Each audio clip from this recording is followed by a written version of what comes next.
वर्णन कर देते हैं कि कलयुग केवल नाम था। नाम के बल पर एक केवल नाम कीर्तन के बल पर हम भगवान को पा सकते हैं।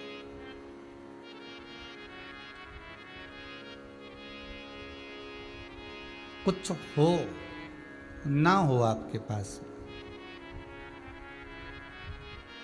पर भगवान का नाम हर पल, हर घड़ी, हर क्षण आपकी इस जिह्वा पर होना चाहिए। आपके पास कुछ है नहीं है उससे कोई मतलब नहीं, पर आपकी जिह्वा पर, आपके नाम मुख पर भगवान का ये नाम, अविरल नाम भगवान का होना जरूरी है।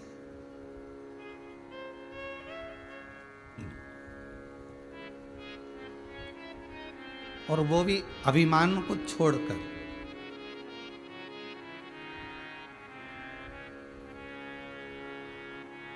हमारे गुरुजी कहते थे कि ज्ञानी को और अज्ञानी को समझाया जा सकता है। ज्ञानी को भी समझा सकते हो और अज्ञानी को भी समझा सकते हो, पर एक व्यक्ति ऐसा होता है जिसको समझाया नहीं जा सकता, वो होता है अभिमानी।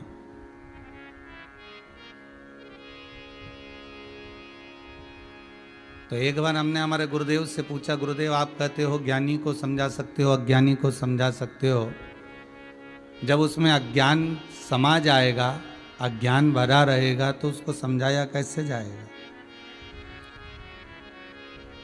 तो गुरुदेव कहते थे कि अज्ञानी व्यक्ति भी है ना, तो उसको धीरे धीरे धीरे धीरे धीरे धीरे, जैसे एक रस्सी कुएं की पाल पर जाती है, पानी भरती है तो पत्थर पर भी निशान कर देती है। वो रस्सी जब बार बार जाती आती, बार बार ऊपर आती, फिर नीचे जाती, फिर ऊपर आती, फिर नीचे जाती, तो वो पत्थर पर भी निशान बना देती है।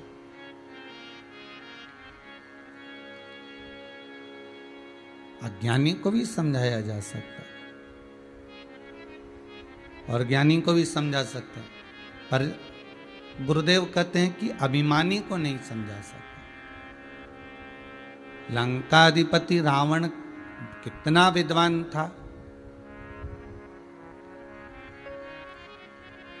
जो भगवान शंकर के कैलाश पर्वत को अपने हाथों पर उठा लेता होगा, जो भगवान शंकर के पर्वत को अपने हस्त कमल पर उठाकर रख लेता होगा, वो लंकाधिपति रावण, वो लंकेश की विद्वत्ता कितनी प्रबल होगी, कितनी प्रबल। और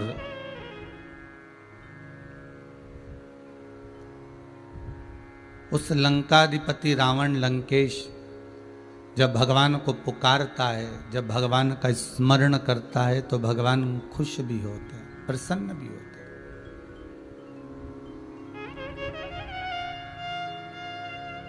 कई लोगों ने भगवान शंकर से भी जाकर कहा, शिव जी से, भोलेनाथ जी से जाकर निवेदन करा कि हे शंभु, है त्रिकालदर्शी, है कैलाशी, ये रावण जो है आपका चेला है, ये लंकेश, ये रावण आपका शिष्य है, तो फिर आप दुनिया को समझाते हो, दुनिया को ज्ञान देते हो, इस लंकाधिपति रावण को ज्ञान क्यों नहीं देते? जब आपका चेला है, तो आपका शिष्य है, तो फिर इसको ज्ञान क्यों नहीं देते?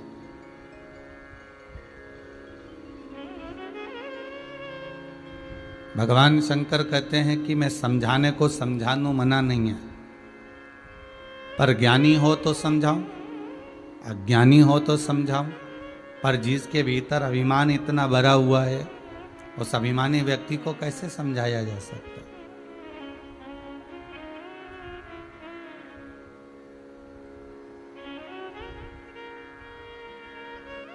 अहंकारी व्यक्ति को समझाना बड़ा कठिन काम है। हे अच्छा, शंकर की आराधना करता है, हे अच्छा, रोज शिव जी की अर्चना करता है, रोज शिव जी की पूजन करता है, बहुत अच्छा है रावण। पर जो भीतर अहंकार भरा हुआ है, जो भीतर अभिमान भरा हुआ है, इस अभिमान के बल पर ही अपना कुल भी डुबो बैठेगा।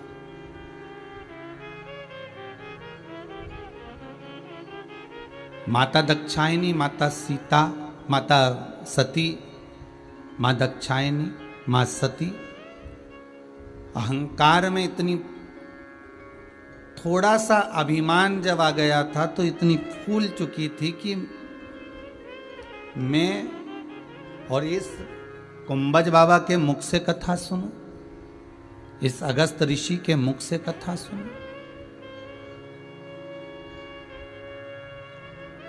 केवल दक्षायनी अकेली समाप्त नहीं हुई, इन्होंने दक्ष को भी समाप्त कर दिया। जब व्यक्ति के जीवन में अहंकार अगर आ जाता है, अभिमान अगर आ जाता है, तो जब अहम आ जाता है तो वो पूरा कुल डुबो बैठता है। चाहे फिर वो कौरव हो, चाहे फिर वो कंस हो, चाहे फिर वो रावण हो।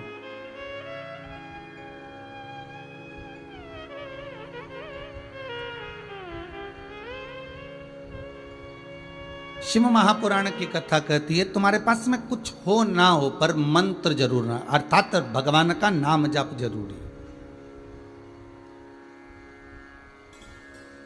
क्या होता है मंत्र जाप से, क्या होता है नाम जाप से? तो कहा जितना हम भगवान का नाम लेते हैं उतना भीतर का अहम, उतना भीतर का अहंकार हमारा निकल जाता है। तो किसी ने एक प्रश्न किया है कि महाराज आप कहते हो कि मंत्र जाप से अहंकार निकल जाता है, तो रावण भी तो शंकर का नाम लेता था, फिर उसका अहंकार क्यों नहीं निकला?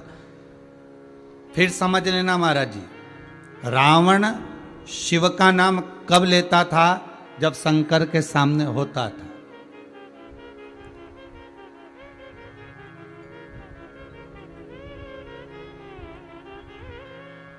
हमारे यहां पर पुष्टि मार्ग में जो ब्रह्म संबंधी जीव होते हैं, जो वल्लभ कुल बालकों से दीक्षा लिए हुए होते हैं, जो श्री जी बाबा को मानने वाले होते हैं, जो ठाकुर जी से लाड़ लड़ाने वाले होते हैं, उनको एक बात हमेशा ज्ञात कराई जाती है, एक बात हमेशा बताई जाती है। क्या बताया जाता है?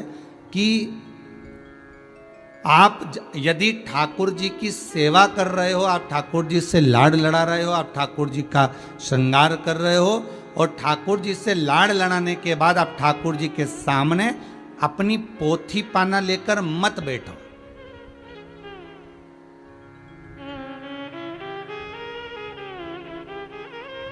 ठाकुर जी के सामने कभी अपना पोथी पाना लेकर मत बैठो। पोथी पाने का मतलब ठाकुर जी के सामने बैठकर कभी पाठ मत करो। ठाकुर जी के सम्मुख में बैठकर कहीं तुम सर्वोत्तम जी का पाठ कर रहे हो, कहीं तुम यमुना अष्टक कर रहे हो, तुम कहीं गोवर्धन चालीसा कर रहे हो, ठाकुर जी का जो पाठ तुम कर रहे हो, चाहे मधुराष्टक करो, चाहे जो भी तुम कर रहे हो, चाहे गिदाज अष्टक कर रहे हो, ठाकुर जी के सम्मुख में बैठकर अगर आप अपनी पोथी पाना लेकर बैठे हो तो ये श्रेष्ठ नहीं है।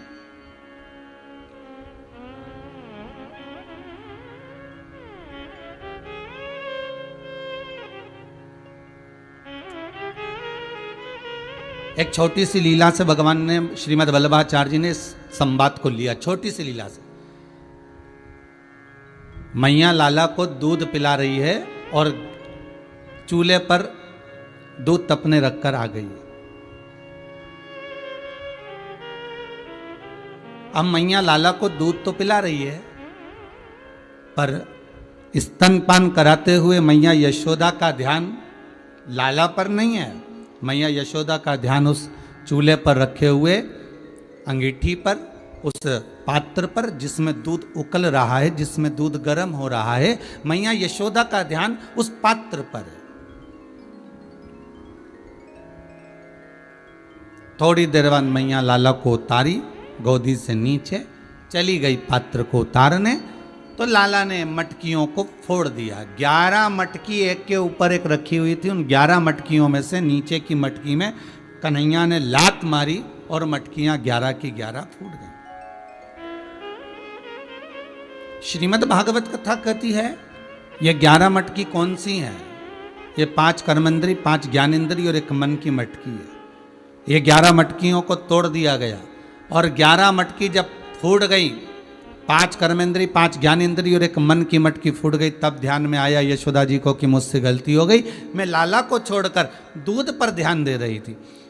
इसलिए शायद श्रीमद् वल्लभाचार्य जी ने अपने ग्रंथों में, अपनी पंथ में यह वर्णन किया है जगत गुरु श्रीमद् वल्लभाचार्य जी ने कि आप जब भगवान से स्नेह करने बैठो, आप जब भगवान से लाड लड़ाने बैठो, आप जब भगवान से प्रेम करने बैठो, आप जब भगवान से स्नेह करने के लिए बैठो, उस समय पर आपका ध्यान पूर्ण तरह से भगवान में ही होना चाहिए।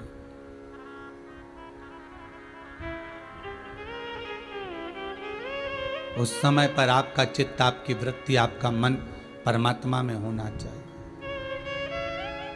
कि मैंने सारे सहारे छोड़ दिए, बस तेरा सहारा काफी है।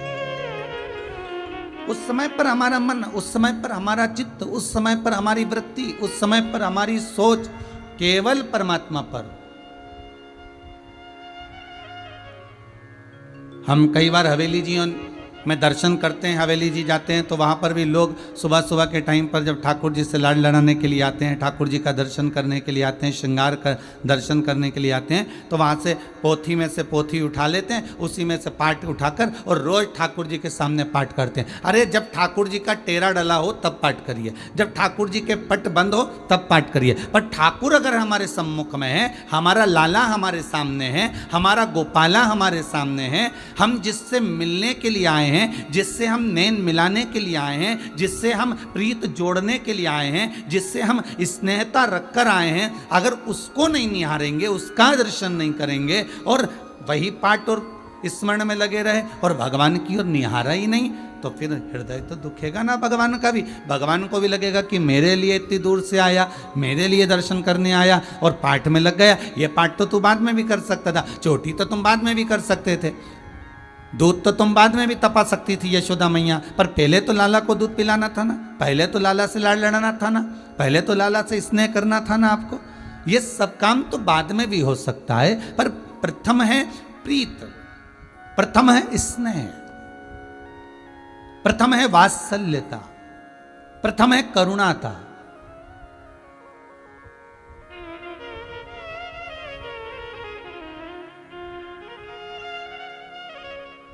भगवान को पाने के लिए तो लंकादि रावण को आप समझाते क्यों नहीं हो? शंकर जी से पूछा, कहा गया कि भगवान विष्णु ने, भगवान ब्रह्मदेव ने, भगवान इंद्र ने, जल देव, वरुण देव, यक्ष देव आदि आदि सारे देवों ने कहा। शंकर जी बोले मैं समझाने को समझा दूं, पर ज्ञानी को समझा दूं, अज्ञानी को समझा दूं, पर अभिमानी को कैसे समझाऊं? व्यक्ति का अभिमान कब जाता है? जब उसके मुख से भगवान का नाम निकलता है। तो रावण तो तुम्हारा नाम लेता है, शंकर जी कहते हैं रावण मेरा नाम कब लेता है? जब मेरे सामने होता है, उसके सिवाय रावण के मुख पर मेरा नाम नहीं आता,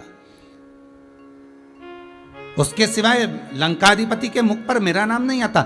संसार का मनुष्य हर पल, हर घड़ी, हर क्षण मेरा स्मरण करे।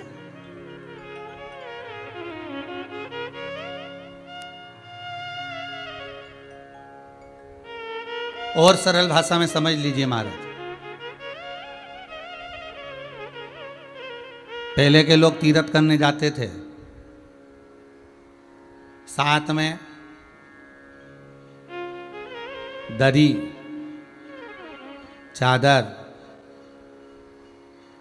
थोड़ा खाने पीने का सामान, थोड़ा एक आध बर्तन भांडा, थोड़ी लकड़ी, कंडा,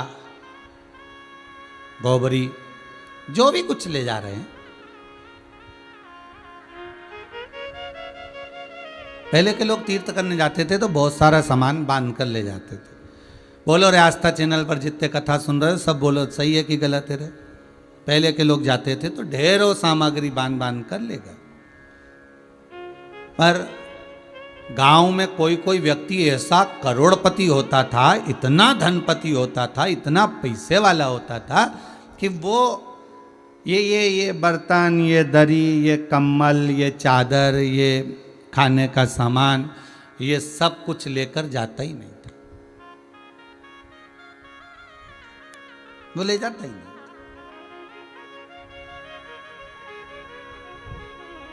ये वस्तुएं वो लेकर नहीं जाता है। वो क्या लेकर जाता है? तो उससे पूछा कि तुम क्या लेकर जाते हो, बोलो। तो बस जेब में 2500 के नोट की अच्छी बढ़िया कड़क कड़क गड्डी को जेब में फंसाया, धोती में बांधा और वो लेकर चला गया। तो इतनी सी गड्डी से 500 के नोट की, 2000 के नोट की इस गड्डी से क्या होगा? तो कहा ये बर्तन ले जाने की ज़रूरत नहीं पड़ेगी, ये कम्बल ले जाने की ज़रूरत नहीं पड़ेगी, ये चादर ले जाने की ज़रूरत नहीं पड़ेगी, ये खाने का सामान ले जाने की ज़रूरत नहीं पड़ेगी। अगर ये गड्डी मेरे पास है नोट की, तो बस सारा सामान मेरे पास में आएगा।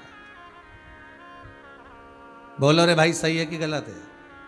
जितने आस्था पर कथा सुन रहे हो, जितने फेसबुक यूट्यूब पर कथा सुन रहे हो, मोबाइल पर सुन रहे हो, ये सारी सामग्री ले जाओगे क्या? नहीं, बस एक 2000 के नोट की गड्डी जेब में रख लो, 500 के नोट की गड्डी जेब में रख लो और चले जाओ। फिर तीरथ करना, फिर तो तुम जहाँ पैसा फेंकोगे तो होटल का रूम भी मिलेगा, फिर तो तुम्हारे लिए गादी तकिया लोग लेकर आएंगे, फिर तो तुम्हारे लिए लोग धन दौलत संपदा जो तुम्हें चाहिए, भोजन चाहिए भोजन, पंखा चाहिए पंखा, ऐसी चाहिए ऐसी, गाड़ी चाहिए गाड़ी, जो तुम बोलोगे वो सब तुम्हारे सामने होगा। तुम बोलोगे गुलाब जामुन खाना है तो गुलाब जामुन होगी, तुम बोलोगे कि हमको चांदी की थाली में खाना है, चांदी की थाली होगी। तुम जो बोलोगे वो तुम्हारे सामने आ जाएगा। बस तुम्हारे पास में अगर गड्डी है, तुम्हारे पास में अगर नोट की गड्डी है, वो छोटी सी गड्डी तुम्हारे जेब में अगर पड़ी है, तो ये सारा सामान तुमको ढोने की जरूरत नहीं है। उसी तरह जैसे पुराने समय में दो लोग होते थे, एक सामान लेकर जाते थे, एक पैसा जेब में बांध ले जाते थे, और कुछ भी नहीं ले गए, टाविल पेस्ट कुछ नहीं ले जाओ तो सब मिल जाएगा, पैसा है तो सब है। उसी तरह शिव महापुराण की कथा कर रही है, अगर तुम्हारे मुख में भगवान का भजन है, ये छोटा सा मंत्र जाप, छोटा सा नाम जाप, छोटा सा स्मरण श्री शिवाय नमस्तुभ्यम, या राम नाम, कृष्ण नाम, शिव नाम, जो तुम जप सकते हो, तुम्हारे पास में अगर भगवान के नाम की गड्डी है, तो तुम्हें कुछ भी लेकर नहीं जाना। वैसे भी जाते समय क्या लेकर जाओगे, अंतिम समय में क्या ले जाओगे, सब यहीं छोड़कर जाओगे। परंतु वो गड्डी भगवान के नाम की, वो नोट की गड्डी शिव के नाम की, वो भगवान के नाम की गड्डी तुम्हारे पास में इस आत्मा में होगी, और होगी जब जाओगे तो तुम्हारे लिए सारा साज सामान सब कुछ जमा हुआ मिल जाएगा, तुम्हें कुछ लेकर जाने की जरूरत ही नहीं।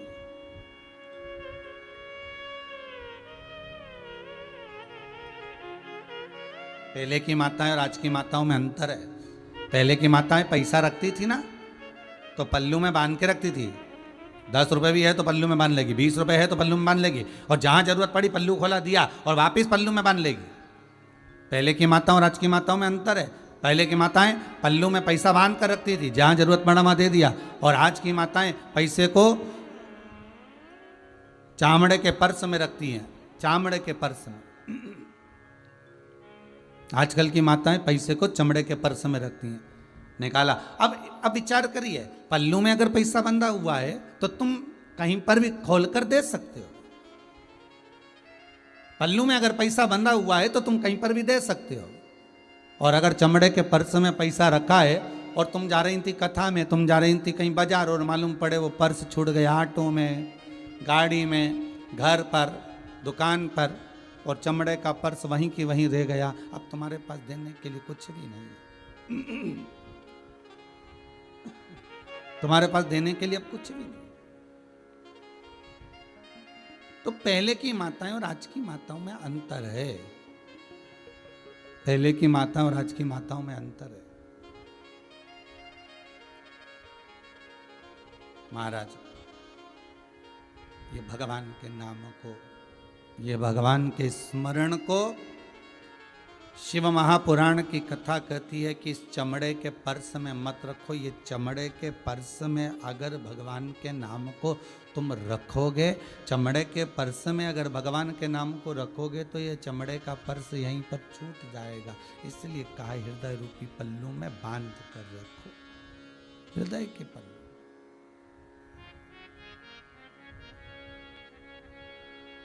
जब हृदय के पल्लू में भगवान का नाम बंधा होगा तो ऊपर जाते से ही पूछा जाएगा क्या लेकर आए हो, तब हृदय के पल्लू से भगवत नाम को खोलकर प्रदान कर दिया जाएगा, दे दिया जाएगा, भीतर प्रवेश।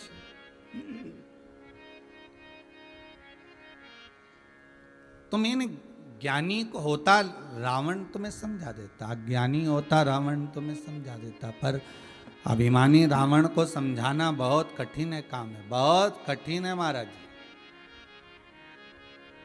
किसी भी चीज का यदि आपके भीतर अहंकार आ जाए तो आपको अच्छा अच्छा व्यक्ति भी नहीं समझा सकता। तो भगवान क्या समझा, मैं नहीं समझा। शिव पुराण कह रही है, पार्वती मैया शिव जी के साथ में विराजमान हुई। कार्तिकेय बाबा ने तारकासुर का संहार करा। तारकासुर के 3 पुत्र थे, तारकाक्ष, विदुनमाली और कमलाक्ष। ये 3 पुत्र तारकासुर के हैं। और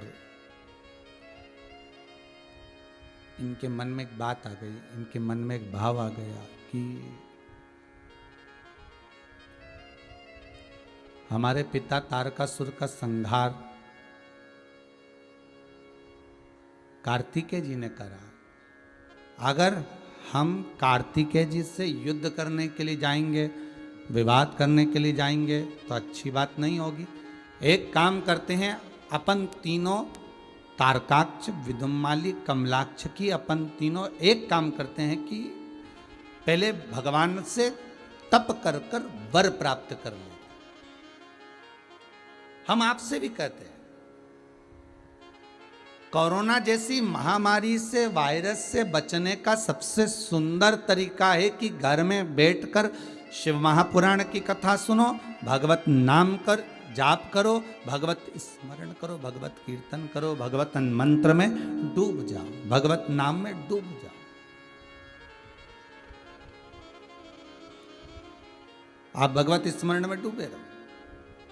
सत्य बताना, ईमानदारी से बोलना। रे भाई, जितने लोग कथा सुन रहे हो टीवी पर, एक एक हृदय से कहना, 7 दिन पहले आपकी चित्तवृत्ति में कोरोना वायरस इतना फैल रहा है, इतना फैल रहा है, इतने लोग मर रहे हैं, ऐसा हो रहा है, वैसा हो रहा है, ऐसा बताया जा रहा है। बार बार रह रह कर कहीं हॉस्पिटल की सूचना आ रही थी, बार बार रह रह कर किसी के मरने की सूचना मिल रही थी, बार बार रह रह कर किसी न किसी तरह की खबर तुम्हारे पास आ रही थी। पर जब से तुमने अपना मन शिव महापुराण की कथा में 2 बजे से लेकर 5 बजे तक लगाया, शंकर की कथा में इस मन को यदि आपने लगा दिया तो आपको 7 दिन में यह भान नहीं हुआ होगा कि कौन गया, कौन आया, क्या हो रहा है, क्या नहीं हो रहा। अब आपको ऐसा लग रहा होगा कि कोरोना वायरस अब धीरे धीरे समाप्त हो रहा है, ऐसा लग रहा है जैसे कम हो गया। वायरस कम नहीं हुआ, कोरोना महामारी अभी कम नहीं हुई है, वायरस उतनी जगह पर है, उतना ही फैल रहा है। बस आपकी बुद्धि को आपने वहां से हटाकर भगवान के चरणों में छोड़ दिया, आपकी चित्त वृत्ति को आपने परमात्मा के चरणों में ले जाकर लगा, आपने अपने मन को, अपने भाव को, अपने हृदय को भगवान के चरणों में ले जाकर छोड़ दिया। बस इस मन को भगवान तक तुम रमा दो। सब दूर से हटाकर इस मन को भगवान के चरणों में ले जाकर जब हमने छोड़ा, सब दूर से हटाकर इस मन को जब हमने भगवान के चरणों में ले जाकर लगा दिया, तो फिर हमारा मन कहीं गया ही नहीं, फिर हमारा मन कहीं विचलित ही नहीं हुआ, भटका ही नहीं। सब दूर से मन हट गया। अब आपको लग रहा है कि कोरोना वायरस कम हो गया है, जब 7 दिन से आप कथा सुन रहे हो ना, तो आपको ऐसा लग रहा है आपको ये बीमारी नहीं है, कुछ भी बीमारी दिख ही नहीं रही। अब तो लोग बढ़िया होते जा रहे हैं, अब तो ऑक्सीजन की भी कमी नहीं पड़ रही, अब तो पलंगों की भी ज़रूरत नहीं पड़ रही है, अब तो जहाँ देखो वहाँ पर पलंगवन भी मिल रहा है, सब कुछ हो रहा है। तो अब तो क्योंकि तुम्हारी बुद्धि में शंकर समा गया, तुम्हारी बुद्धि में शिव आकर बैठ गया, तुम्हारी बुद्धि में भगवान शंकर स्वयं आकर बैठ गया।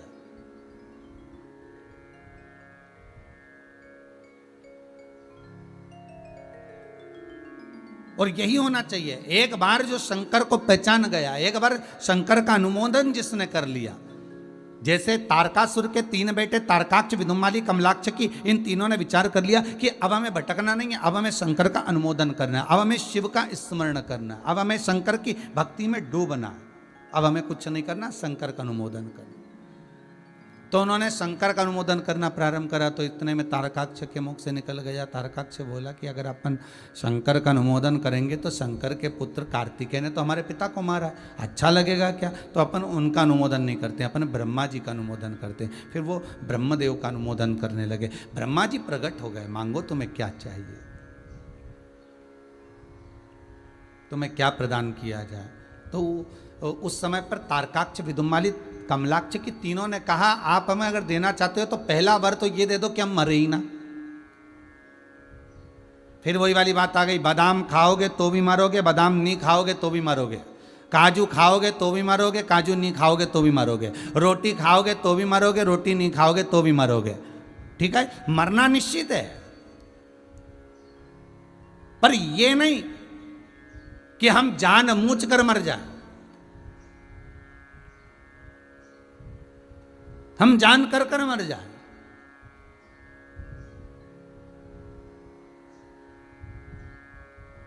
किस लिए? अभी एक 3-4 दिन पहले एक सूचना मिली थी कि एक लड़के को कोरोना हो गया, उसके घर में उसकी माँ को भी हो गया, उसके पिता को भी हो गया, तो लड़का मालूम पड़े अपने प्राणों को भी त्याग दिया, अर्थात फांसी लगाई और चला गया। ऐसे मरने से सुख का भान नहीं है महाराज। आप थोड़ा शास्त्र तो उठाओ। द्रौपदी के 5 पुत्र युद्ध के मैदान में मर गए, द्रौपदी के 5 पुत्र सोते हुए पलंग पर मर गए, अश्वत्थामा ने मारा था, और द्रौपदी बिलक बिलक कर रो रही थी। तो भगवान कृष्ण ने पूछा, द्रौपदी तुम्हारे 5 पुत्र मर गए, तुम इसलिए रो रही हो? द्रौपदी कहती हैं पुत्र मर गए उसका रोना नहीं है, रोना इस बात पर आ रहा है कि एक छत्राणी के बेटे जिनको युद्ध के मैदान में मरना था वो सोता सोता मर गया।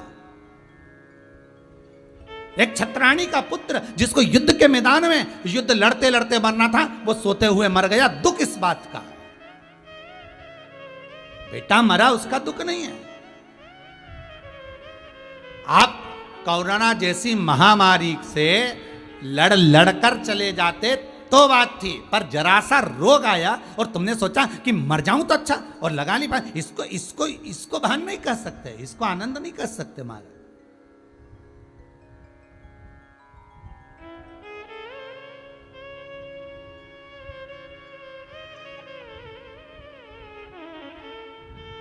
हमारे वो भगत बहुत अच्छा भगत भजन गावे कि कर लूंगा 2 बात में उस काल के आगे, और काल क्या करेगा महाकाल के आगे।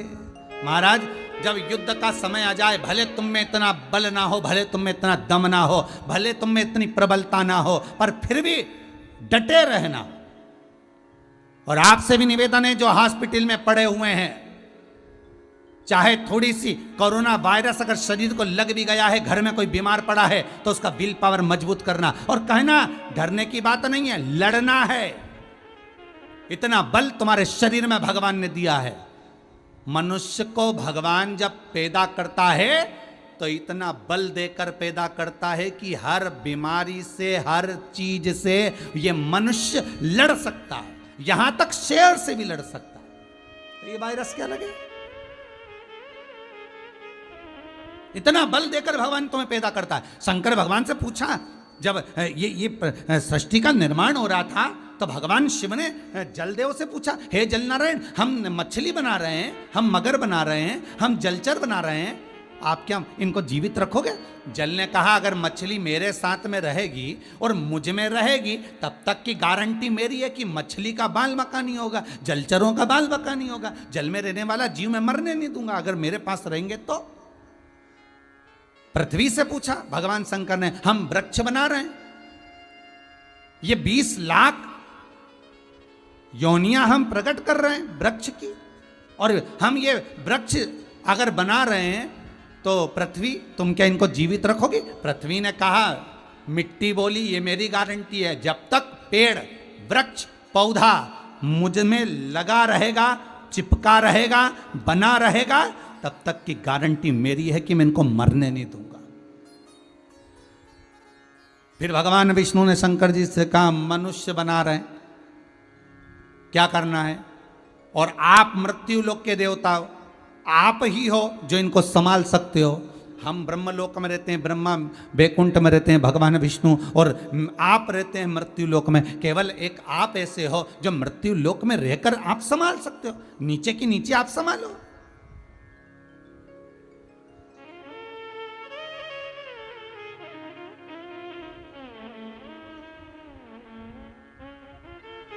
ये आप संभाल सकते हो,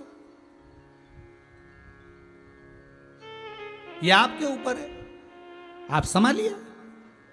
तो शंकर भगवान ने कहा, अगर आप मनुष्य बना रहे हो और अगर मनुष्य जब उसको दुख आए, तकलीफ आए, कष्ट आए, अगर वो मुझसे लगा रहेगा, शंकर जी कह रहे हैं, तो उसका बाल बांका नहीं होने दूंगा, ये भी पक्का है।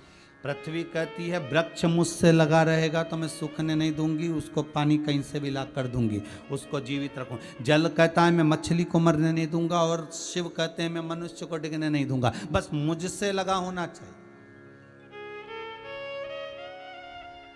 मुझसे वंचित ना हो।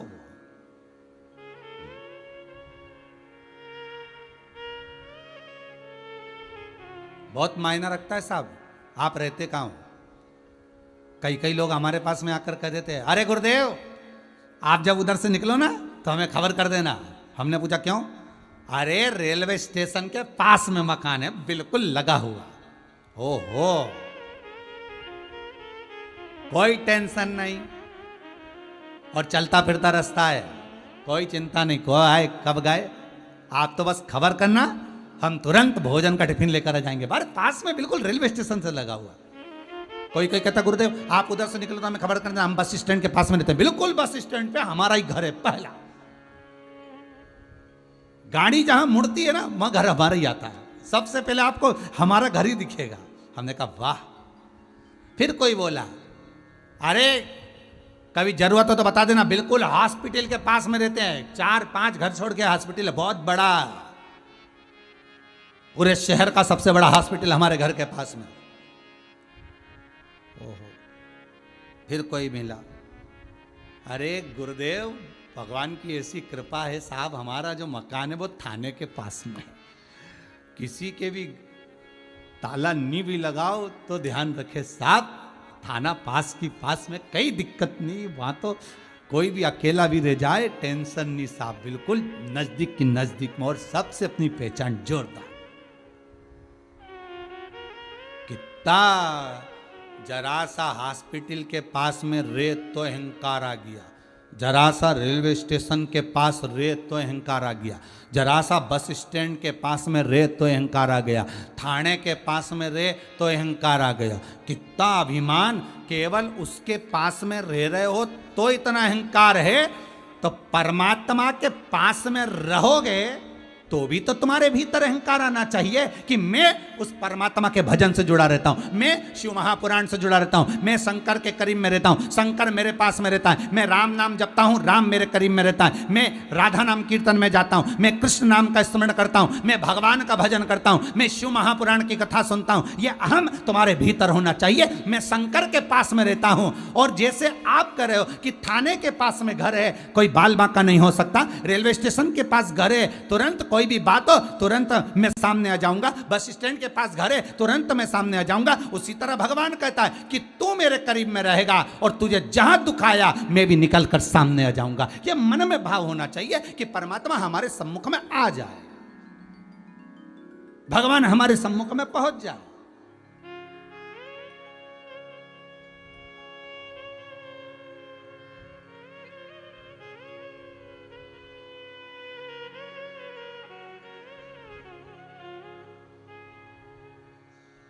कोई पूछे कह सकते हो,